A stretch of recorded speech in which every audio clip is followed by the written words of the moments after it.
السلام عليكم جميعا.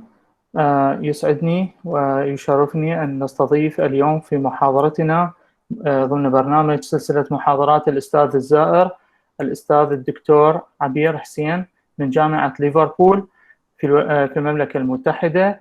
دكتورة عبير تعتبر من الرائدين في مجال الذكاء الصناعي والماشين ليرنينج. شرف كبير لنا في الجامعة التكنولوجية أن تكون محاضرتنا هذا اليوم البروفيسور عبير، وهي أحد أعضاء مجلس الجامعة الاستشاري. دكتورة عبير، ممتن لحضرتك لقبولك دعوتنا لهذا اليوم. أترك المساحة لحضرتكم لتقديم نفسكم. And as you want, if you would like to speak in Arabic or English, whatever you want, we are fine. Dr. Abir, presentation is yours. Thank you. Thank you very much, and thank you very much for everyone who has invited me to give this talk. What I would like to talk about in today's lecture is about machine learning and some of the application that we had at our university, in particular myself and some of my researchers and some of the people that they work for me as well.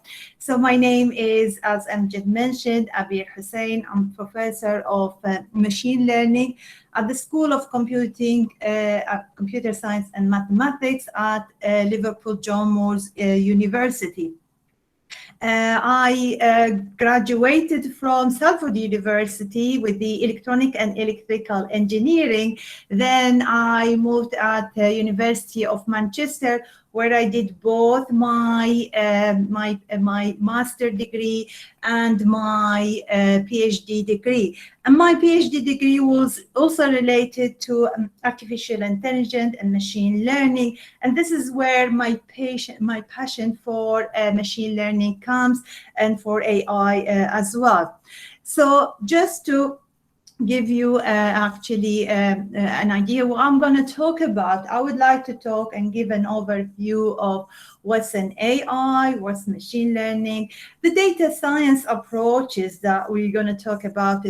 I'm going to go through some of the application, and particularly there are some recent ones, some old one as well. The recent one it's actually I collaborate with Dr. Wartha Khan, and his reasons that I asked him also to come here and actually to explain some of the details that we actually, some of the techniques that we did and some of these applications. I do hope that you will enjoy it, and we are actually, both of us, I'm sure, happy to answer any of your questions. Now, before I start, I usually actually try to introduce where we come from. We came from Liverpool. It's a vibrant and beautiful city in the Northwest. It has some of the historical heritage. It has what we call it the Merseyside River. I am lucky enough, actually, from my office where we have actually, it's called Byram Street. In the building there, my office actually can see part of the Merseyside River. So it's actually a very beautiful city. As I said, one of the things that has is actually the heritage, the old building. We also actually have one of the well-known football team, definitely the Liverpool football team. And I'm sure some of you do support the Liverpool Football Club. I personally don't support them. I support Manchester United. But it's actually, this is up to you, whatever you would like to support. I do hope that in the future, travel will be allowed, and a lot of you will be able to visit us at Liverpool, definitely.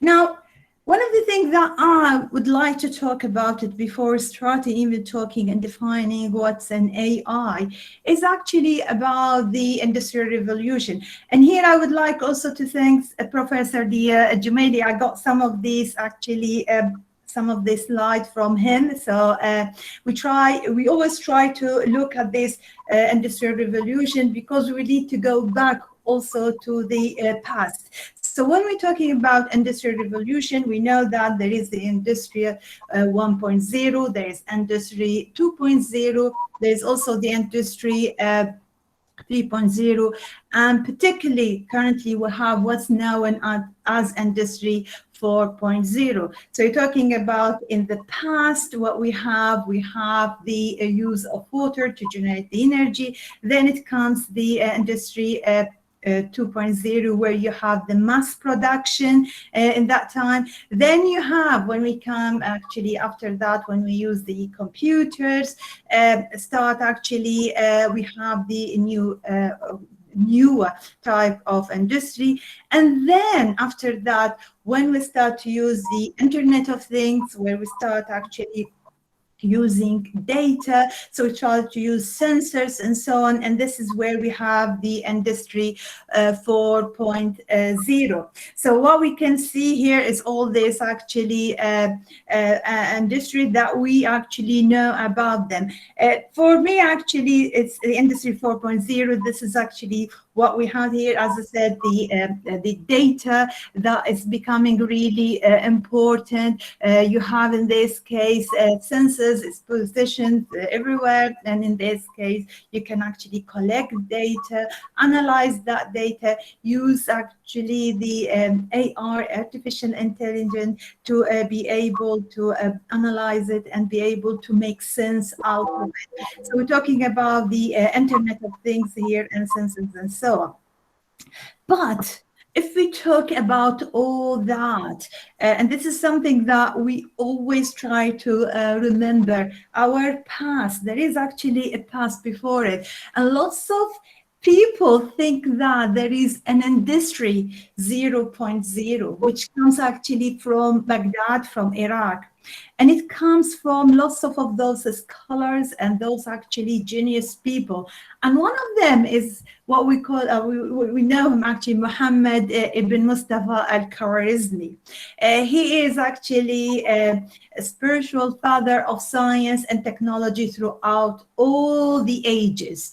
He actually worked and lived in the House of Wisdom in Baghdad. He did lots of research there, and he actually, when we look at things like, for example, Al-Khawarizmiyat, it actually comes from his name. And similarly, when it comes to, when we say, for example, algorithms, it also comes from his name, Al-Khawarizmi. So algorithm comes from his name. And we all know what's algorithm is actually the step by step. It's actually a mathematical way, steps by step, to solve any problem. So if you have any problem, the algorithm is that step by step. So it's actually genius. It comes from an age, what we call it the Islamic golden age, where we start to actually develop lots of this mathematics. They looked at lots of these patterns. So one of the things, if we actually look at it, do we need, or actually does data science is really new here? I mean, we know that we looked at it and we saw that in Baghdad and actually in that House of Wisdoms, this is actually lots of research has been created, has been done. Now, one of the things that this is the reason why is this data science is actually new, because data science is actually looking at patterns and try to make sense out of all the information. And what I would like to show you here, this is probably you have seen it before, you came from Iraq, and I know you have actually seen that. So if you look at these actually steps and this way of representing the data, or try to actually do these simple mathematical way, what you can see certain patterns here. You can see it. And people in the past in Iraq did actually looked at that, did understand it, did actually create or manage to able to look at this pattern type of recognition, recognizing actually some pattern there. So we talked about it, we talked about industry. I mean, 4.0 in particular, as I said, this is related to sensor, Internet of Things, and so on. So what is artificial intelligence, or when you actually talk about it? What do you usually consider it? I mean, for me, for example, machine learning is part of AI. What we do here is actually we try, or this is when we're talking about, for example, neural network, is we call them all, they are devices that they can process information. So you have information, you need to process them, but you need to actually to work in a way, you need to train your artificial intelligence, you need to make it be able to understand what's going on. And most importantly, what you have to have is the ability to solve a problem. So the goal of AI is actually to act, to be intelligent, and at the same time to be independent. So decision that can be independent. Now, when you talk about it, you need the ability to solve problems, the ability to act rationally, actually to make some judgment. And the whole idea here is to become like human. Although we know that there is no machine can be as intelligent as the human being are the most intelligent part, and they use this actually machine for their benefit. But what we try to say here, if I have, for example, a problem of predicting, let's suppose, some future events, what I need to have, I need to look at the past of this data, try to train my system, try to train my AI, and then this AI will be able to do some decisions in the future. And we did work, and there are lots of examples where we work, for example, with the doctors. And in this case, we looked at the different application, who try to develop, let's say, systems that can think similar to the doctors or make a decision similar to the consultant, because consultant time is very limited in this case, and there are very small number of consultants with high training, and training a consultant was actually becoming very difficult. So we actually developed some systems there, particularly when we talked about the headaches project, and we have a number of these. But the whole idea here, all of these, I mean, devices, why they actually work, and why they do give good, solution. But at the same time, you need to be very careful. What we need to have is not to replace the human, but for this case to be able to help the human. We're not in any way, we try to say that those machines will be able to replace any human being. Now, we had, as I said, projects. We work with the different types of doctors. We work with the industry, with agriculture as well. So I'm going to talk about different applications. And one of these applications is related to object detection. I will let Dr. Khan to work to actually mention what exactly we have developed, particularly with relation to the gaze and eye actually tracking. But what's object detection? When we're talking about object detection, is actually looking when you have actually a system that be able to track certain object. And there are lots of application here. So when we talk about, let's say, a driverless car, so what we need to have in this case, we need to have sensors all around the car. We need to have an AI system, and that's the most important thing. So object detections and localization with an image are certainly an essential task in any computer vision, as I said.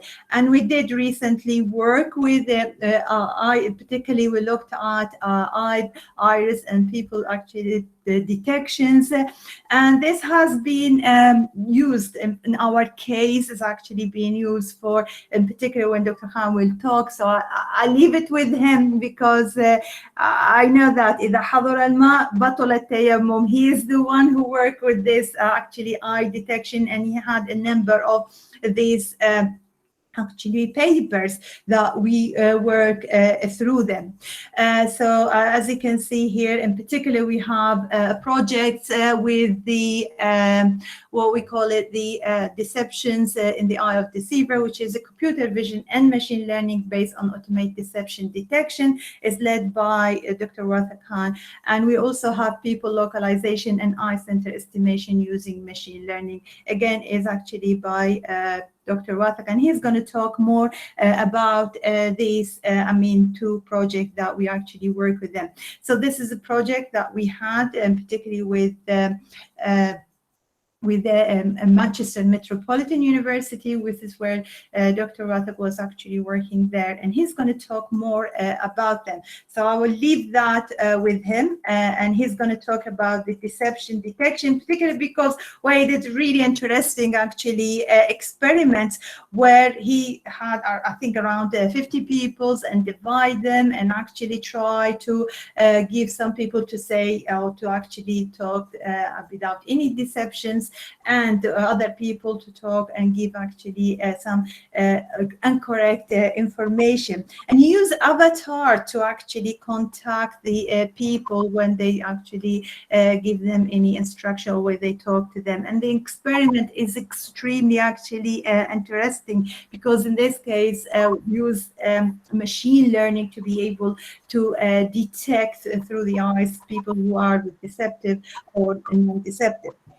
Interestingly, that work that, and particularly for the eye detection, has actually led us to other project, which is actually, it has been submitted, so recently submitted, that we work with the science faculty with Dr. Emily Bethel. So what we did here, we actually looked and used machine learning again, in particular deep learning actually models, to be able to detect the positions of the actually heads for the monkeys. So Dr. Wathakan and Dr. Emily, they work together. So they had the videos and they try actually to label those videos and spend quite a lot of time. And then after that, we use machine learning, and we use particularly deep learning to be able to look at the position of the monkey's eye. Interestingly, and this is where probably Dr. Razak will tell you, is that because they are behind the bars, the monkeys were behind the bars, and this is where the difficulty actually comes out of that. Why do we need actually to know this, the positions of the monkeys? Because there are lots of work and research actually done within animals, and what they try to do here to use lots of these invasive methods, and the method that we try to develop is non-invasive. It's actually using AI and machine learning to be able to detect the positions or the head position for the animals. Now, another project that we worked with is related to sickle cell disease.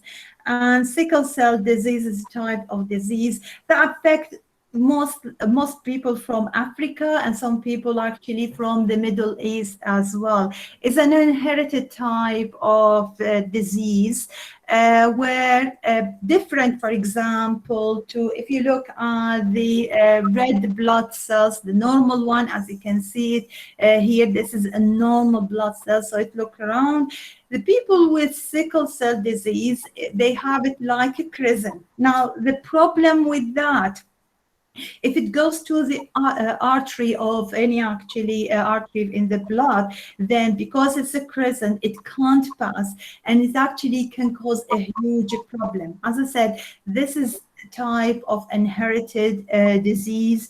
And what we did here, we actually been approached by doctors, particularly consultant from the Liverpool Royal Hospital, and they come to us, and what they said to us, said, look, doctors, and particularly what we actually done there, they said to us that they have a problem with younger people or younger actually patient who don't want to use medication. So there is a type of medication that if the patient use it, there would be no issue and they live normally, and those at that time was actually new.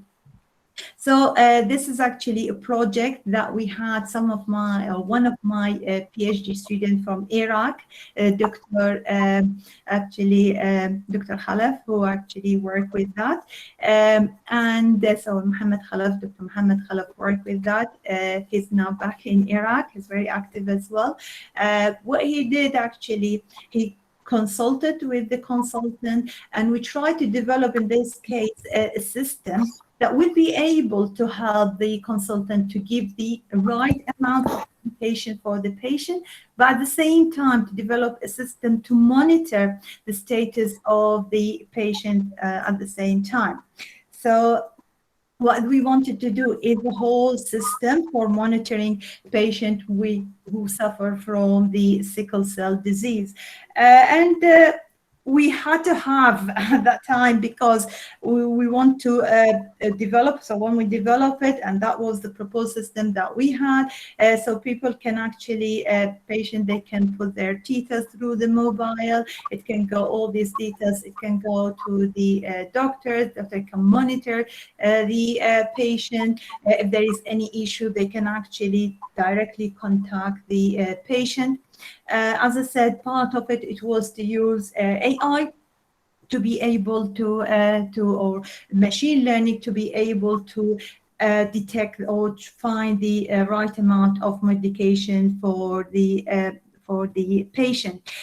We had ethical approval, and one of the interesting things that we had there, I had to go with the student, the PhD student at that time, Mohammed, and we had to go to the ethical committee. It was from the National Health Services, so it was actually quite tough. And we had a couple of times that we tried to apply through it, and we failed until the last time he went there. And one of the things that Mohammed mentioned to them, that, look, I only wanted to propose the system that benefit the society, and I'm going to go back to Iraq and I'm going to work there, but all I want to do is something that benefits the society. And it is true, it's something that's going to be working, and this is where we managed to get ethical approval and used it within the hospital to prove that our system is working. So we had, as I said, a couple of publications relating to that as well. Another project that I have, I try not to be, hopefully I'll be able to cover it as well, because I would like to give space to Dr. Wathaq as well to talk about it, is related, in this case, we're also talking about visual fencing. Now, if you look at the UK had lots of animal stock, and they have lots of sheep in particular. Now, if we create, in this case, hard fencing, it meant that this is going to be, costly a lot. It costs quite a huge amount of money to be able to create or put hard fencing or real fencing. And at the same time, not just the cost, but it's going to actually create time. And the whole idea here was to create what we call a virtual fencing. So using computer science, using also electronic engineering. And what we try to have a virtual barrier. So in this case, when the animal approach that virtual fencing, we can actually direct the animals to move to a different direction. Now, interestingly, what we had to do in this case, we had not to use any electrical shock, because there are visual fencing systems in the world, in particular, for example, in Australia, that they looked for the cows rather than the sheep, and those two animals have different behavior. And in our case, the UK are going to prevent the use, or they do prevent the use of, particularly England, they prevent the use of electrical shock. So we had to work with the system in a way that we're not allowing, or we try to use not to use any electric shock for the animal. So what we did, we looked at first of all animal activity recognition. So we actually look at the we monitor the animals. We look at the different activities that they do. We actually use, in this case, machine learning to be able to detect the different type of activities, because animals can be grazing, they could actually feeding, they could actually fighting, and we manage to when they are, for example, active, sometimes they not being active, and it is very important as well for the health monitoring of those animals. If they are not active, for example, for a period of time, we need to discover that. And one of the things that we did with the virtual actually fencing is to video those animals, to be able to detect or actually label all the activities. Then we use machine learning to actually detect them and classifying the different activities for the sheep and the goats. Also, after that, what we did, we looked at the whole system where we be able to check when the animal are actually moving, when they are approaching the barriers, and we developed a sound systems in this case. And what does this sound system do? It actually gives certain frequencies to the animals. So we use sensors in this case situated on the ear of the animals, and then through that, what we try to see, to give them certain frequencies to actually let them know that, or train these animals to actually move away from certain, for example, barriers, which is a visual one. So this is some of the work that we have developed. And we had actually more than this publication. So we recently had a couple of publications. This is one of the good actually conference that we had related to this project. But we also submitted a number of journal paper, hoping that this will be accepted as well. Another project that I had, and this is a purely industrial project, which is the sentiment and entity analysis for, this is an industrial actually application. So what we had actually been contacted by a company in Liverpool. It was a small size company, around 15 people working in that company. And what they wanted to do is to extract informations from their data. So what they do, they have this what's known as I call it, the company called Living Lens. So I call it Living Lens project. So Living Lens is the name of the company. So what they do here, any, for example, a company that they have certain products, for example, Adidas, what they do before they actually putting their new product into the market, they let others use it for a couple of time, for a couple of, let's say, months, and then they provide information about, let's say, this product. For example, Adidas, if they produce a new type of shoes, they let people use it, and then after that, the people, when they use it, they can actually talk about it or about anything, and they put actually videos. That videos goes to the Living Lens platform. And what Living Lens platform, or what Living Lens actually wanted to do, is to extract information, because sometimes people, they don't say that this, for example, shoes is really bad or whatever, but actually they meant or do things or say things that actually may not be related, doesn't seem to be related. For example, one of them could actually go and say, oh yeah, I went in the morning, I looked at the weather is really nice, and I actually worked for a while, then actually I was a bit tired. You see, there is here some actually details, some sentiment information that we need to be extracted. And we did, in this case, we work with the company. We had two researchers working with me and the company, in which we were able actually to extract insight in the data and try to summarize it. That was our purpose. And we actually managed to get the data, try to filter it, clustering this data, do some rule mining, and we use, in this case, actually use also after that some type of machine learning in there to give actually a summary of details, and then you actually gain an insight. I can't go in lots of details, but the company has been sold to an American company after that for around £25 million. So you can imagine how good the company did well to use, and their product has been used by this American company, which is in the one of the top companies there. So we did actually really well with that and with the project as well. So that will end up my actually presentation. I'm happy to answer any question. I try to go on time for half an hour to give the time to Dr. Khan. I think it would be better if we go to Dr. Khan, isn't it? And then he can actually talk about it. Then we can answer any question. Yeah.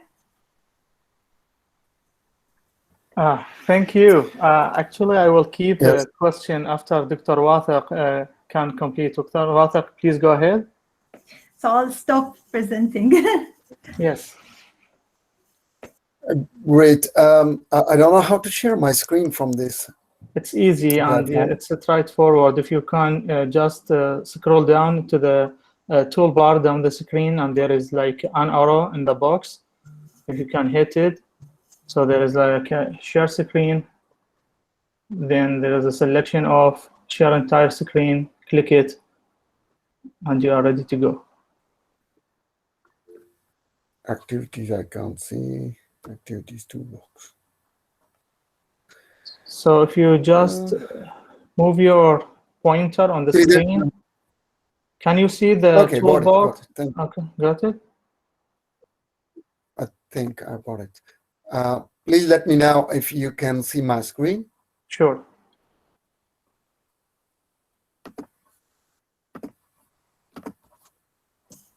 And I hope yes. Yes, it's downloading right now. Yes, we can. Okay, great. Thank you very much, everyone, and Professor Abir, for your really nice talk about machine learning and data sciences. So I'm not going to go into detail about data science and data analytics, but I will keep focusing on some of technical aspects, and more specifically, the challenges that I've been facing since last, let's say, 10 years working as a data scientist on the aspects and big scale industrial projects in collaboration with the academia and industry across the globe. So my name is Wasik Khan. I'm senior lecturer in artificial intelligence and data science at LGMU.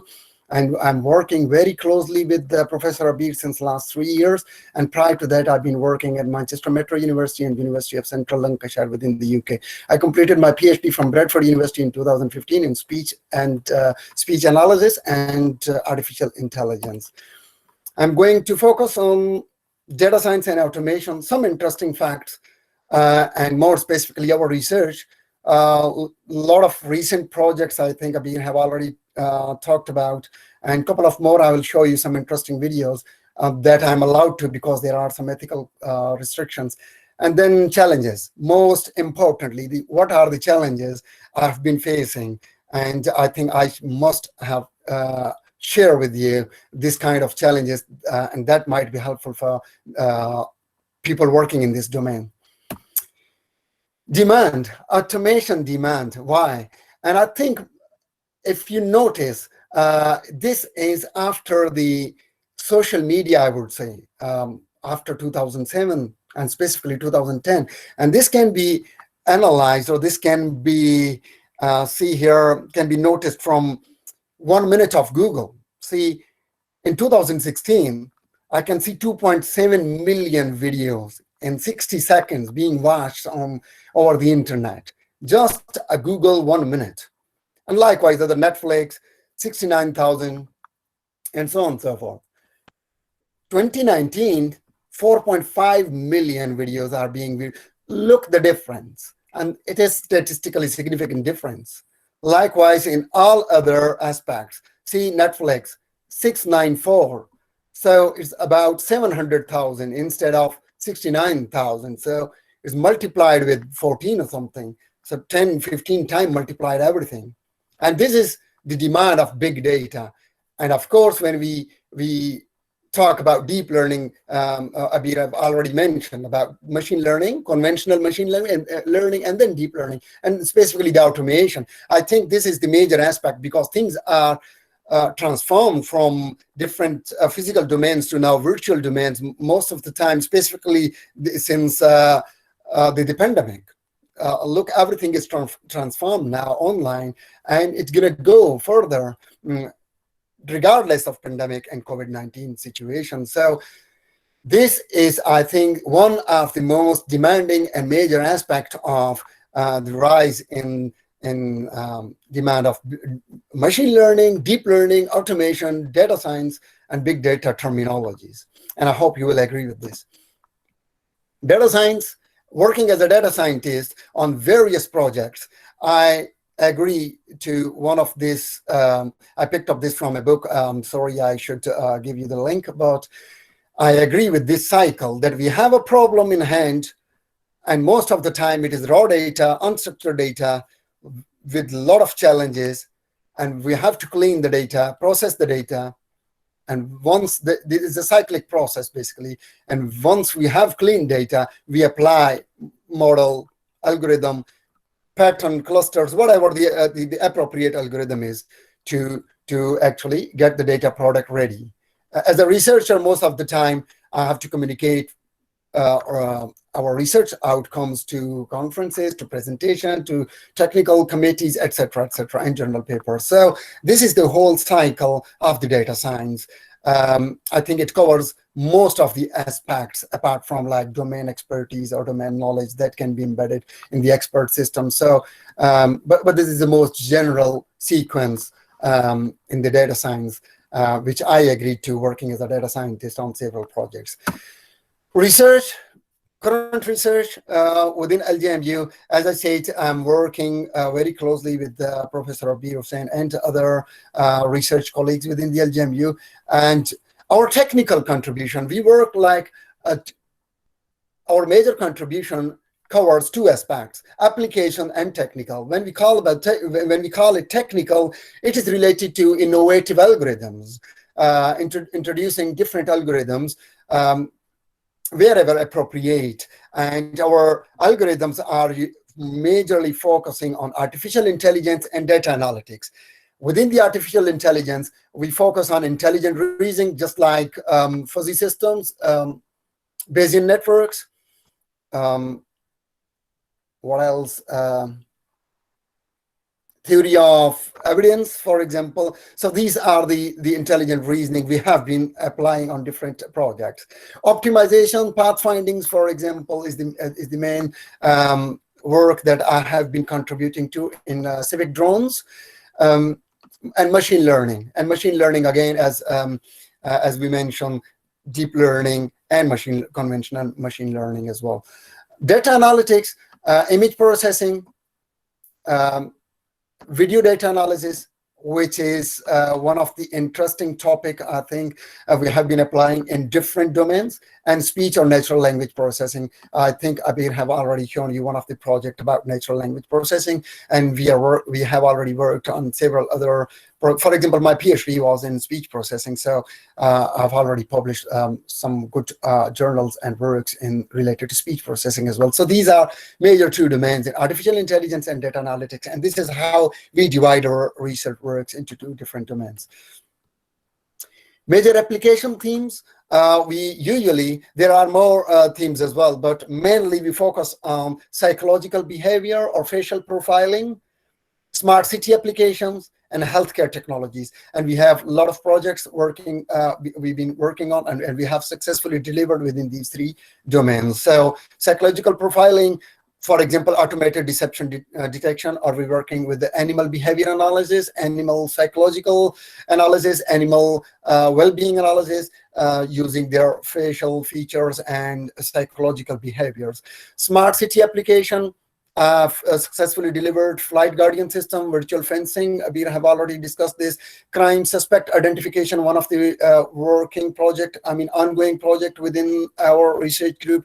Underground mapping objects, worked in 2013-14, long time ago, in collaboration with Leeds University in the UK. Flood prediction system. So these are the smart city applications. Likewise, autonomous system with automated vehicle systems. So these are the smart city applications we are covering and we have been covering. Healthcare technologies, blind people mobility in outdoor environment, one of the current ongoing project we are working with.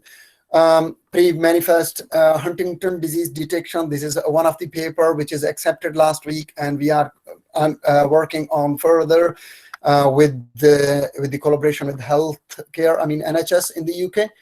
Gate Pathology was a very big scale project funded from European Union, and I worked in Reading University and still ongoing project. We are collecting more data on this.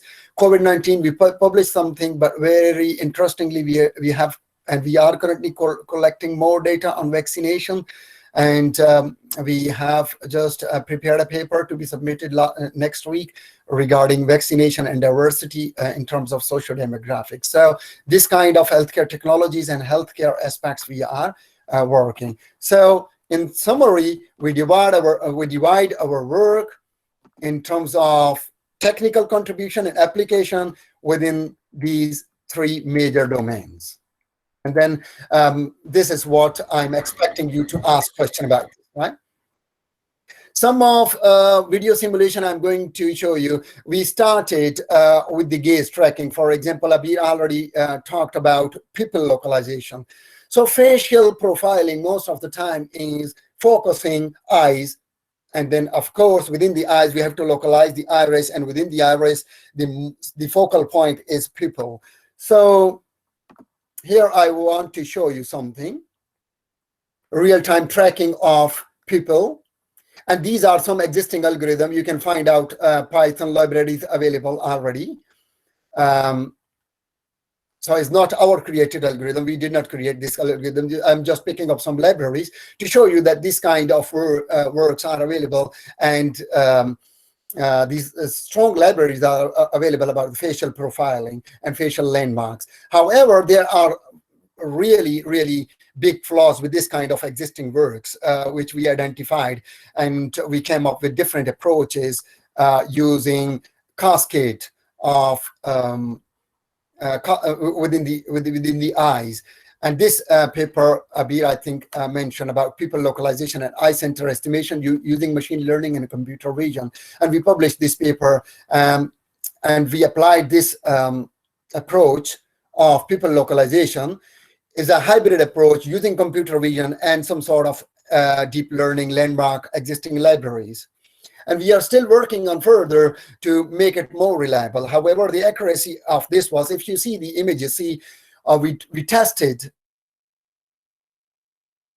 different skin type, ethnic groups, lighting conditions to test the generalization and reliability of our algorithm, because people is the center of a lot of research related to psychological behavior, specifically the gaze and eye behavior within deception detection, stress analysis, and a lot of other interactive applications. So that is why we decided to start with the core of this domain, pupil localization, and then carry on to eyes, and then gaze, and then face, head, etc. We can discuss, and I will be happy if you ask a lot of questions. One of the application recently was in eye border control, 4.5 million pound project, a very large scale project, and I was working as a technical manager for the deception detection at the Manchester Metropolitan University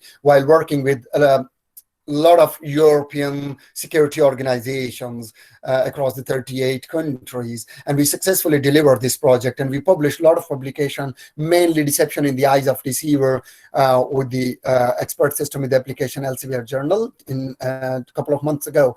Likewise, some conference paper related to deception detection based on machine-based interviews. And the overall project aim was to number one, increase the security, and number two, while crossing the borders, and number two, increase the time efficiency, because millions of travelers, they travel through the European borders without visa conditions before this Brexit, basically. So the idea was to utilize some sort of smart system and artificial intelligence to increase the time efficiency as well as security. However, our component was pure scientific and research aspect to develop something that could be applicable in the future. But our system did not alone make the decision about deceptive travelers. However, our system was successfully able to give them a red flag that this traveler has symptoms of some sort of deceptive behavior. So this person should be further interviewed or searched or whatever, so should be forwarded to advanced level security. So this was the major idea of deception detection within the border, at the borders. Gaze tracking and automated deception detection. So we decided to further carry on this domain using deep learning instead of conventional machine learning. And I'm just trying to show you different aspects of facial landmarks, existing libraries. How could we use existing libraries in combination with deep transfer learning and deep learning and other data analytics approaches to make it further automated as well as reliable and generalized.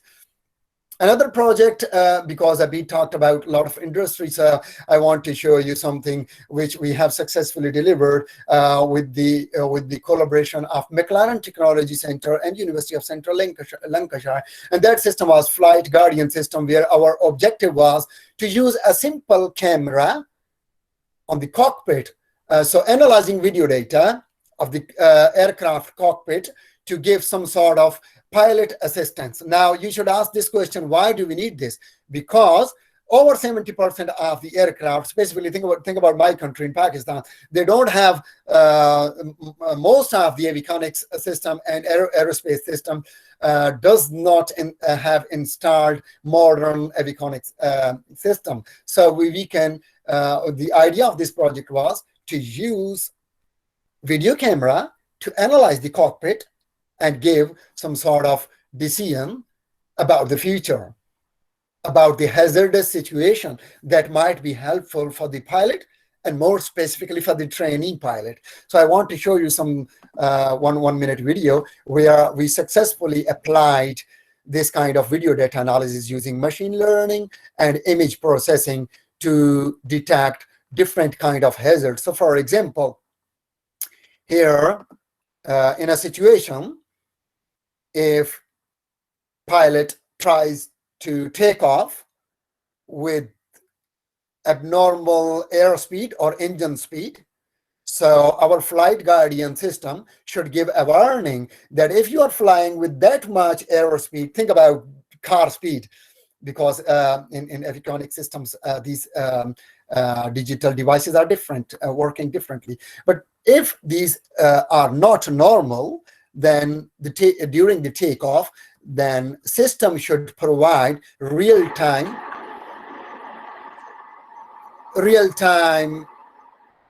alert. So you will see it is green if it is normal, but our system provided successfully this kind of red alert. So see, here we transcribed with speech synthesis and we embedded the domain knowledge of pilots about specific type of aircraft to provide them. Your airspeed is too high. Reduce to 90 knots. So see, if you are at cruise stage and your airspeed is too high. Reduce to 90 knots. so it provides very specific details Your airspeed is too high. until you are normal. So once it is normal, it doesn't give any alert. So you can see here we have applied a computer vision, machine learning for detecting object within the real-time system, and decision-making system using Bayesian network. I applied, instead of Bayesian network, I remember I applied Dempster-Shafer theory of evidence. So this kind of hybrid model is there, and it works successfully, not in simulated environment, but in real time, where we applied. Here I'm showing you a simulation, not simulation, a video while I was in the flight to. So see, the major challenge here was light, real-time dynamics, vibration, and bubbling of aircraft. So this kind of challenges were there, but our system produced 100% accuracy. Sorry, my battery is low.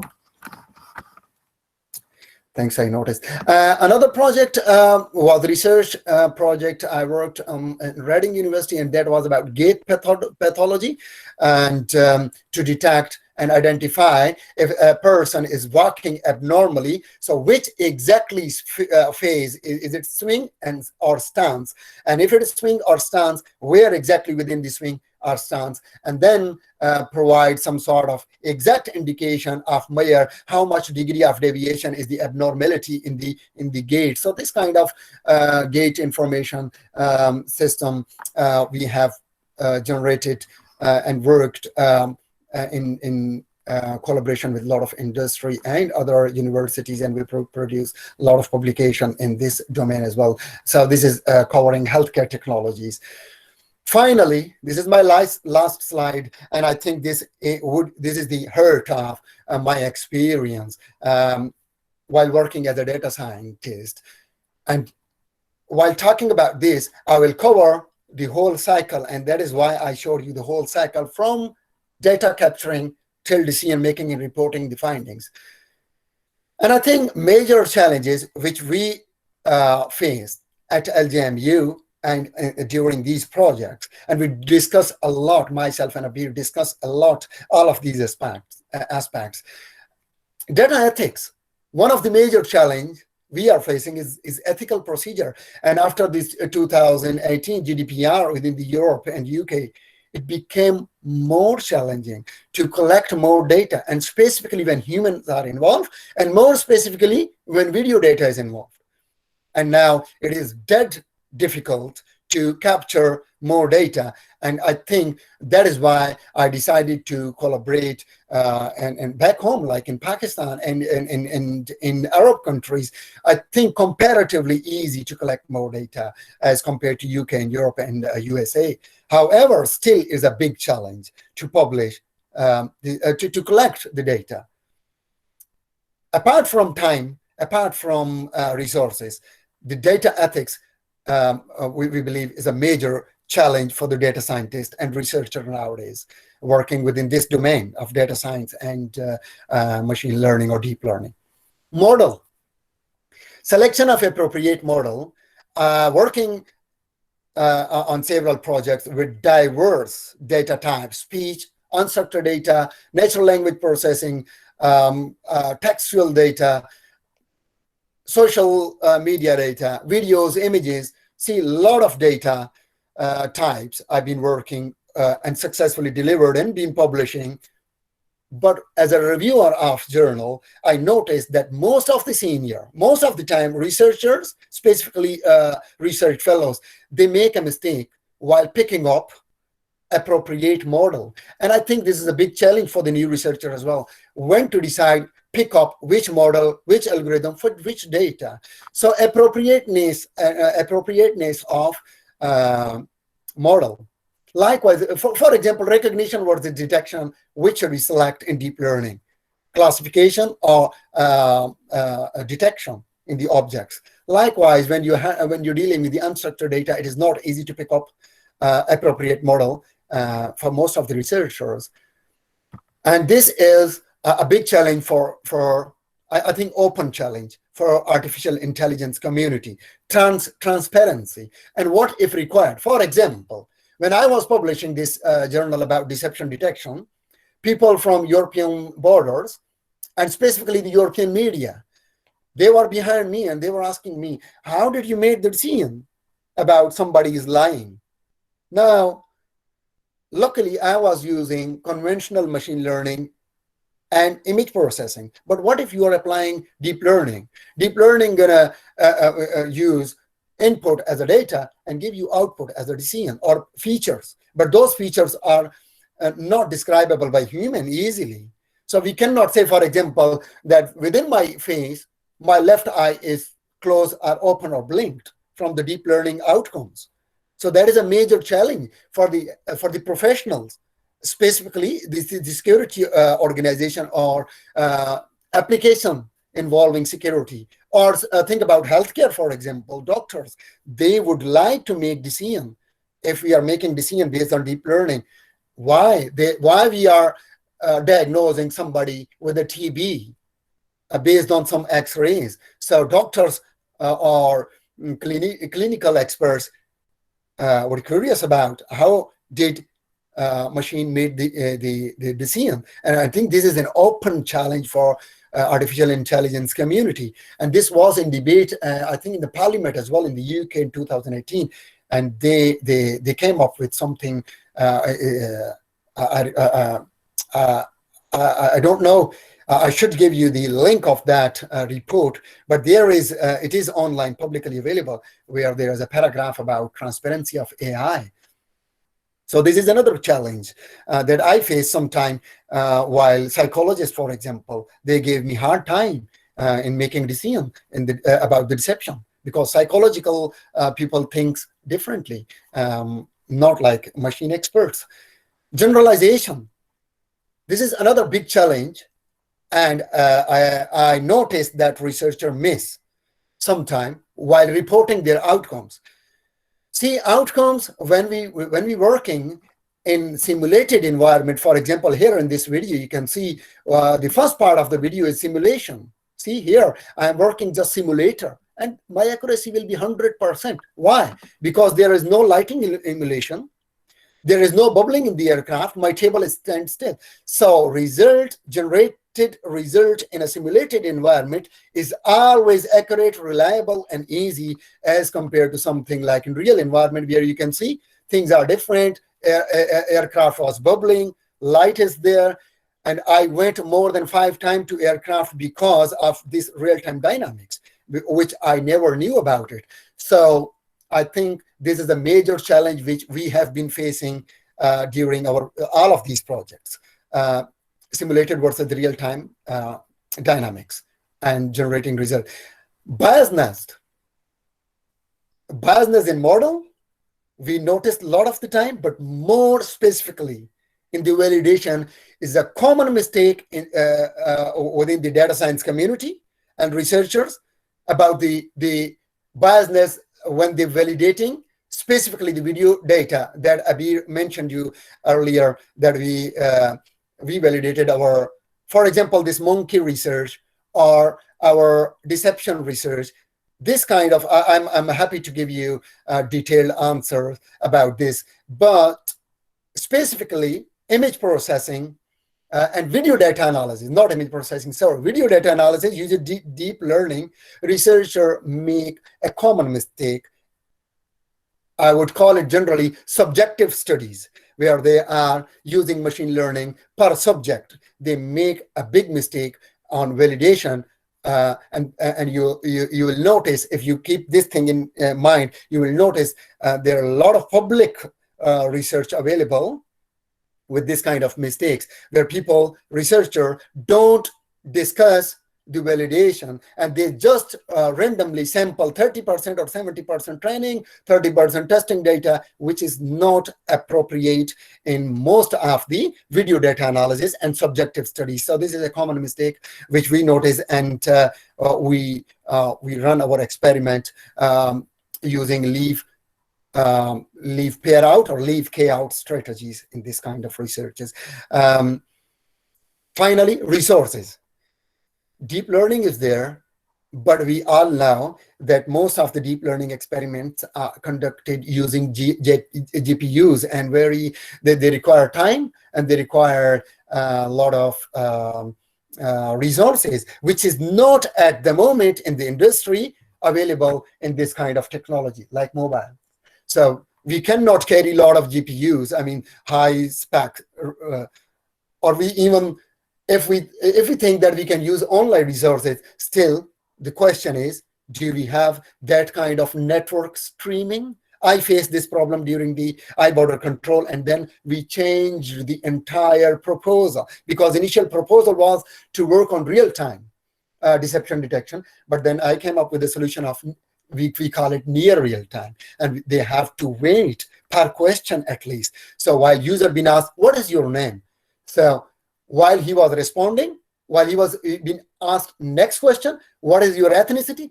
During that time, I was processing that information, because at the moment, we don't have this kind of network to stream that data online and process and generate results and give them the output. I hope you understand, and you will you might come up with a lot of questions about this. But this is personally, as I said, myself and Abir, we've been talking, we have been facing, and we have been addressing these challenges during all of our research projects.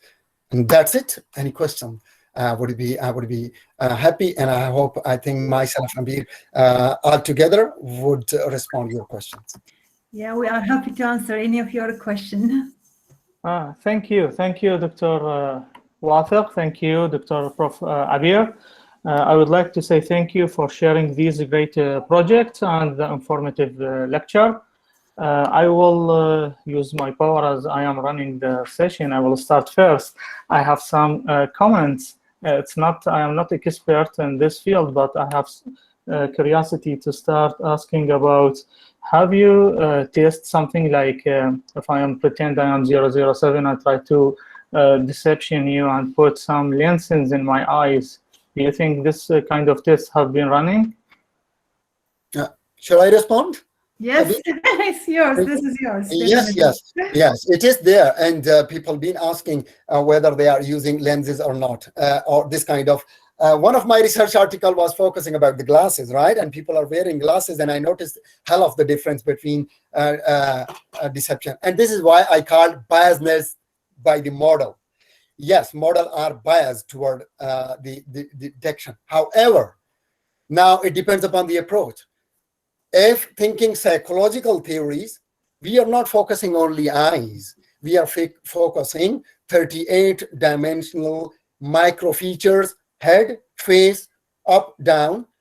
And interestingly, we were not looking within the eyes. We were looking the eye movement, left, right, close, open, blink.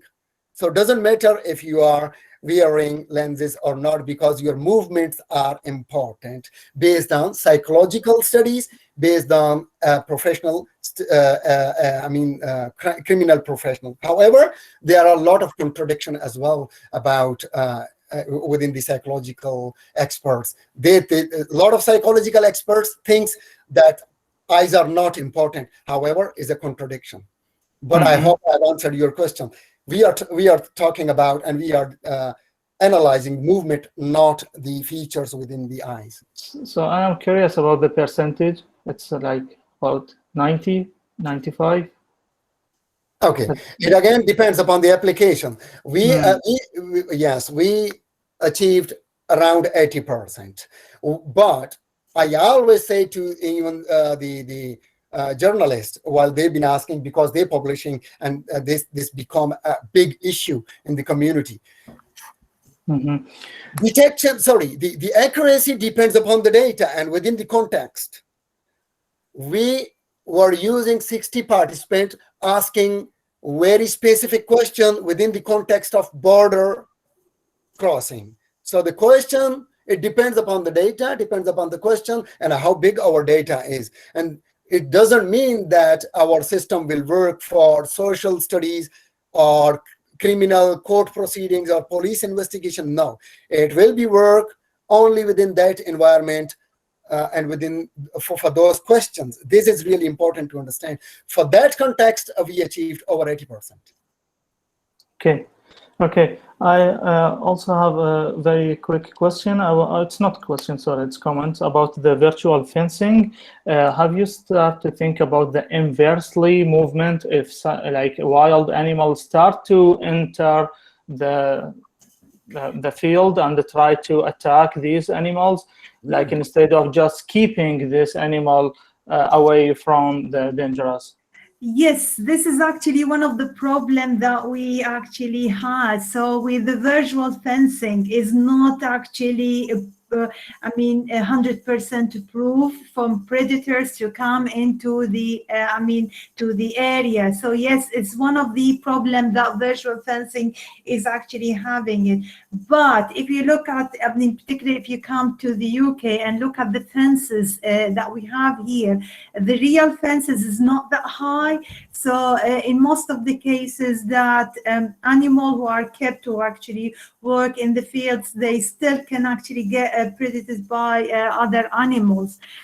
So yes, it is one of the issues that we could have when related to virtual fencing. I agree with that. Okay, It's not proven that, it's not keeping predators away from the virtual system, but it can save lots of money, particularly if you actually can monitor the health of the animals and you can see where they are. And in particular, if they go to a danger, for example, zones out of or away from where the farmer would like to have them, then we can use, in this case, a sound system that trigger a certain type of frequencies to allow the animal, without having to run or to be shake or to be actually worried, to run smoothly to the other side. Yeah, thank you. So I think you are going to put this in your consideration, like future work, and like if you connected with the mobile, so give like alarms to the owner so they can like be aware about their animals. We yeah. do that with the our system. Do that. I would like to join you in this work. You are welcome, definitely. Yes, basically what we have here, we try to monitor. The whole idea is also to monitor and look at the locations of these sheep so we can see where they are. And also give, for example, inform the farmers of the position of each of these animals. Again, as I said before, if an animal is sitting quiet, is not moving for a period of time, then we can see there is a problem here.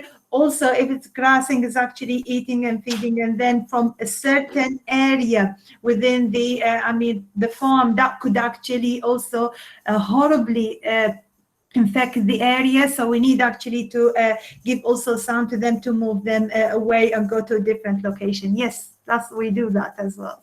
Thank you. You are welcome to join us, definitely. Sure, I can do investigation about your work very accurately. I will start with my colleagues who would like to start asking. So Dr. Ala, please.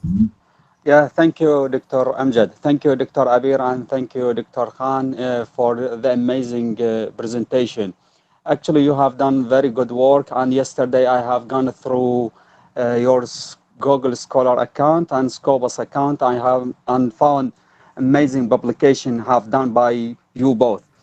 Actually, I have many questions, but shall I start with? Shall I make just two questions? Firstly, what type of deep learning are you using? Is it convolutional neural network or autoencoder? And do these algorithms done using Python? And are there libraries for these, such as Keras library and Scikit library? So for me, for example, I have tried to use deep learning because previously I applied a neural network for machine condition monitoring. And I have done my project about industrial robot health monitoring at Newcastle University. So now I'm trying to go deeper with deep learning. I have taken a course from IBM company through Coursera, but still I feel there is weakness in understanding this subject. So I need an advice from you how to make a start and how can I strengthen my knowledge in deep learning. This is the first question. The second question, do the regression and interpolation consider type of machine learning, and how can I generalize for predicting the future? We know that when we are training machine learning model, we are taking a range of data. So how can I generalize this model behind this range of the data? Thank you very much again. Would you like to answer the first question? Oh yes. Thanks for this, Salah. Yes, deep learning. I would recommend platform-wise definitely Python, Keras, and TensorFlow. These three, right? Definitely. That easy, very powerful, and a lot of libraries are available. So you don't need to write your own coding. So Python, as compared to R, I've been working MATLAB, R, and Python, but based on my 10-year experience working on this project, definitely Python, TensorFlow, and Keras. That's it. Done. Where you should start? Yes, convolutional neural network. It depends upon the project again, and you can send us an email, and I'm happy to give you advice on a specific type of project, right? But convolution, start with recognition, start with classification, digit classification using convolutional neural network. Simple. Pick up the simple project, classification between different classes, right? This is, we can call it recognition of objects. Then you can start with object recognition, right? For the object recognition, I would recommend to use deep transfer learning. A lot of tutorials are available. I can send you some tutorials if you want. Please. So start with deep transfer learning for the recognition, for recognizing face versus hand, face versus mobile versus man versus tables, right?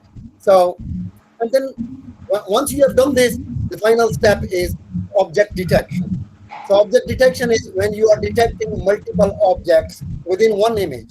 That's a challenge, and that is the most interesting and the future, I would say.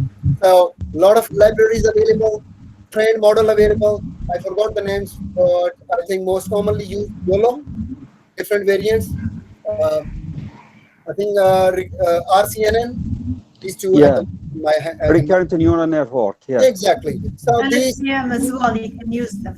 Exactly. So these are three steps, I would say. Start with simple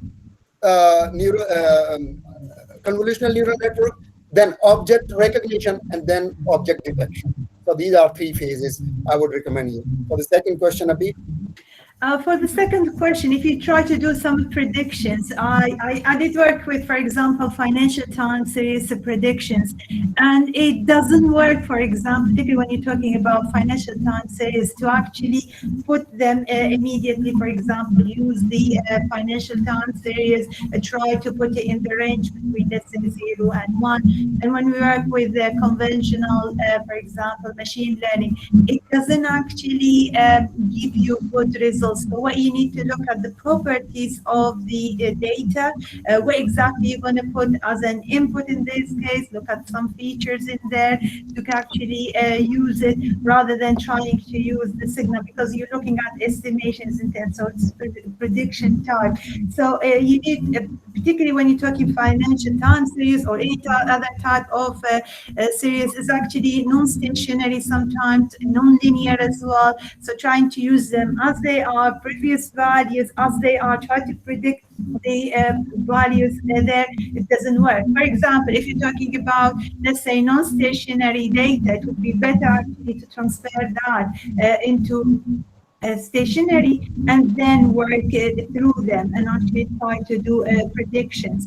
So also one of the advice I use, for example, when we did the estimation and prediction, I use conventional type of machine learning. Look at the property of your machine learning. Don't try to use it as it is. For example, some of the settings, and I've noticed that with lots of my research students, they try to use the setting whatever as it is and doesn't work. You need actually to experiment, and more experiment you do, the better you're going to actually have. Now, sometimes some people actually, as what I mentioned, they use generated data. you need to be very careful when you use any generated data. For example, if you have real data and generated data, sometimes you need to do that. So what you need to have when you do the training, yes, do that, but when you try to do the testing, make sure with the real data that you have to do the testing. And that's the advice I can give. Thank you very much. So do you use regression or interpolation in your work? We do regression, we do it, yeah, we do. Yes, for example, yesterday I've been working on logistic regression, but that's because of our nature is our data is of that nature about the vaccination, so we are using that. However, as Abir said, augmented data you can think of, and in updating or changing environment is a big challenge for the machine learning algorithm. But you can think about reinforcement learning in that case. Okay. So thank you very much. I'll keep in touch with you in the future to get more information about this interesting area of research. No, you're welcome. You are welcome. Thank you very much. Thank you, Dr. Ala. Thank you for this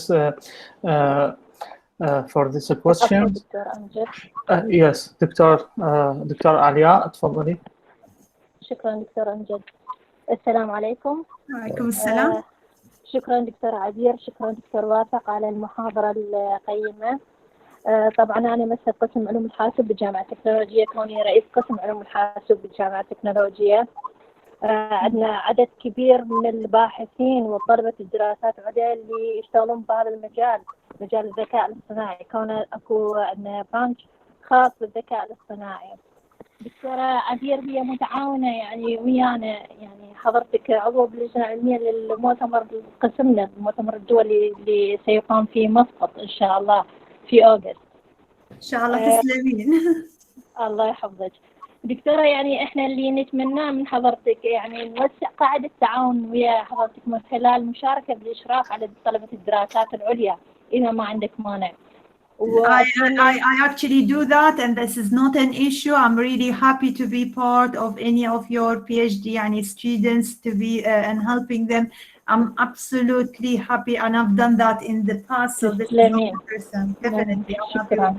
يعني دكتورة نريد نطمع بأكثر يعني الإشراف، المشاركة بالإشراف في الكورسات، مشاركة بكورسات طلبة الدراسات العليا، المشاركة أيضا في يعني نسوي فد يعني نريد نحدث على مناهج الدراسات العليا وكذلك مناهج البكالوريوس عندنا. يعني إحنا عندنا تخصصات، عندنا تخصص يعني القسم يمنح درجة PhD والMSc والPhD في الذكاء الاصطناعي. Well, I'm part of a community for the University of Technology, and actually I've got an account with you and everything, and I'm happy to support and help all people from Iraq. So yes, definitely I'll be helping with that to help you and support you.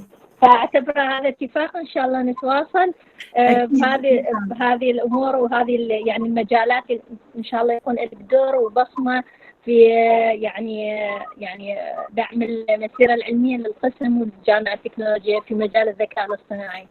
I'm really happy to help and support. Yes, definitely. شكرا جزيلا. شكرا ممنونة. شكرا جزيلا دكتورة. I am more than happy today because beside of the lecture today, we have some promising to further work. Thank you, Professor Abir. Thank you, Dr. Wathiq. I appreciate your time. Actually, we are running about 20 minutes over the lecture time. So I really know how your time is important and you are sharing your time with us. So I would going to wrap up this session and say thank you again, Dr.